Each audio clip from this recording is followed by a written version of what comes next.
Sophie दिल थामकर बैठी रही और देखती रही। क्या वास्तव में यह ही दार्शनिक था जो उससे बात कर रहा था? उसने उसकी रेखाकृति ही केवल एक बार देखी थी और उस समय भी अंधेरे में ही।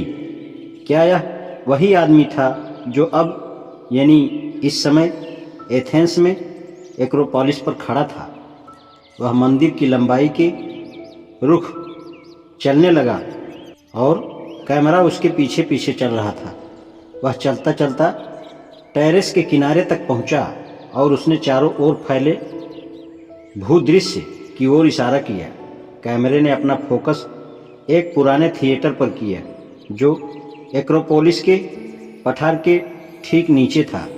यहाँ तुम पुराना डायोनिसस थिएटर देख सकती हो, नीली टोपी पहने आदमी बोलता गया। ये यूरोप में सबसे पुराने थिएटरों में से है। सुकरात के समय इसी स्थान पर एस्काइल्स, सोफोक्लीज और यूरिपिडीज की महान दुखांतिकाओं का मंचन होता था। मैंने पहले एक अभागे राजा एडिपस के विषय में बतलाया था। उसके विषय में सोफोक्लीज द्वारा लिखित दुखांतिका का पहला मंचन यही हुआ था, किंतु वे यहाँ सुखांतिकाओं का मंचन भी करते थे।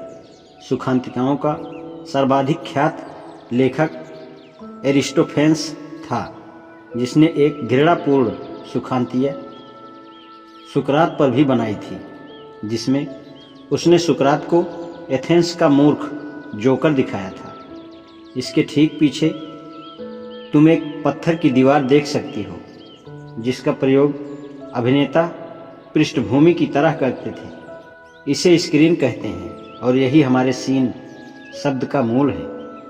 चलते चलते मैं यह और बतला दूं कि सब थिएटर एक पुराने यूनानी शब्द से आता है जिसका अर्थ है देखना।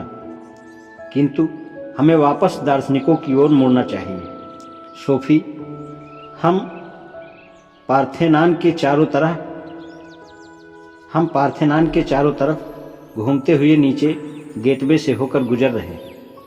छोटा आदमी मंदिर के चारों ओर घूमकर फिर अपने दाईं ओर एक छोटे मंदिरों के पास से गुजरा।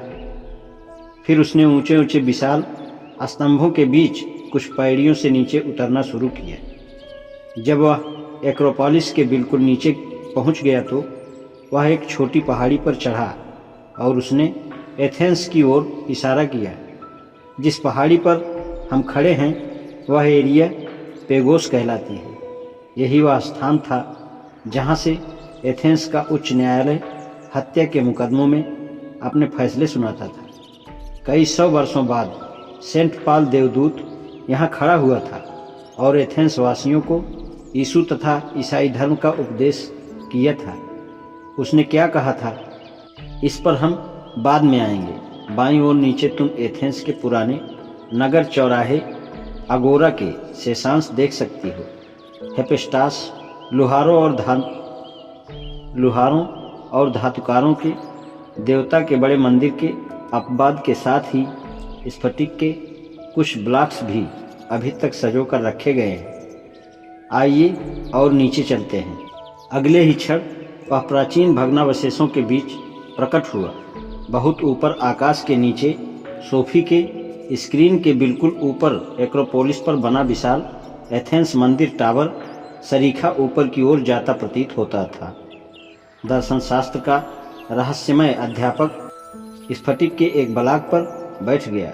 उसने कैमरे में देखा और कहा, हम एथेंस के पुराने अगोरा में बैठे हैं। एक अफसोसनाक नज़ारा, क्या तुम्हें ऐसा नहीं लगता? मेरा मतलब है आज।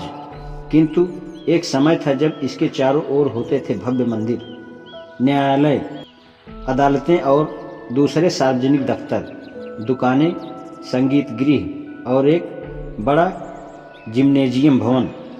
यह सब इस चौराहे के चारों ओर स्थित थे। चौराहा उस समय एक बड़ा खुला स्थान था। सारी यूरोपीय सभ्यता की नींव इस छोटे से स्थान पर रखी गई थी। शब्द जैसे राजनीति और प्रजातंत्र, अर्थव्यवस्था और इतिहास, जीव विज्ञान में भौतिक शास्त्र, गणित और तर्क, धर्मशास्त्र और दर्शन शास्त्र, नैतिकता और मनोविज्ञान, सिद्धांत और पद्धति, विचार और प्रणाली, इन सब का उद्भव उस छोटी सी जनसंख्या के उस समय में हुआ जिसका रोजमर्रा जीवन इस चौराहे के चारों ओर घूमता था। यही वह जगह है जहाँ लोगों से मिलने में सुकरात ने अपना इतना समय लगाया। यहाँ उसने जैतून के तेल का एक जार ले जाते हुए एक गुलाम का गिरहबान पकड़ लिया होगा। आज इतना ही, शेष कल।